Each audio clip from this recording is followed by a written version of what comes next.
Hi, welcome back to my channel. I'm House TV. Gumagawa nga po ng tutorial and vlogs tungkol sa mga binibinta ko na mga house and lots and condominium units. Lots for sale. 3 types po ng lots yung binibinta ko. Number 1, farm lots. Number 2, residential lots. Number 3, commercial lots. Saan nga po mga area yung binibinta ko na mga lots?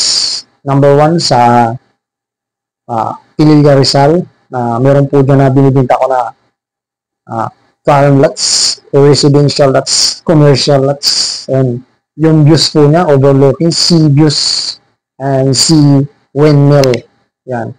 Overlooking, flood free. 100% flood free. Windmill, Barangay Halayhayin, Pililla Rizal. Tabi-tabi po siya.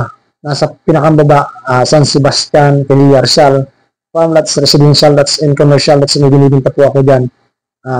May mga kapunan lupa na small, medium, and large na hinili kayo kung gusto nyo mag-invest. Message po dyan direct sa FB account ko. Next po na kasunod niya, yung tinatawag, pangalan niya ay Punti Verde Executive Village. Binibinta ko rin po yung mga lots dyan. Number 1, farm lots. Number 2, residential lots and commercial lots. Overlooking din po niya. Sea views. Yung views po niya ay Laguna Lake and Windmill.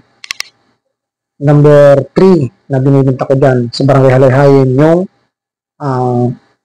Altamont, Pililla Rizal. Overlooking fresh air and yung views niya Laguna Lake. Pandi po siya ng highway.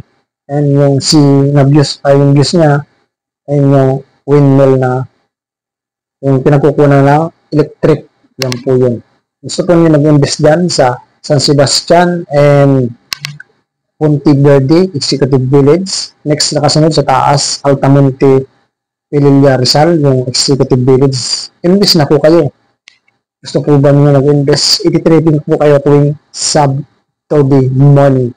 Okay. Kung gusto po niyo yung tutorial ko, paki-likes naman po dyan. And paki-subscribe. And i-share na rin po ninyo sa mga rich people ninyong family para maka-invest po sila sa mga binibenta kong lot sa Pililla Rizal. Okay, welcome.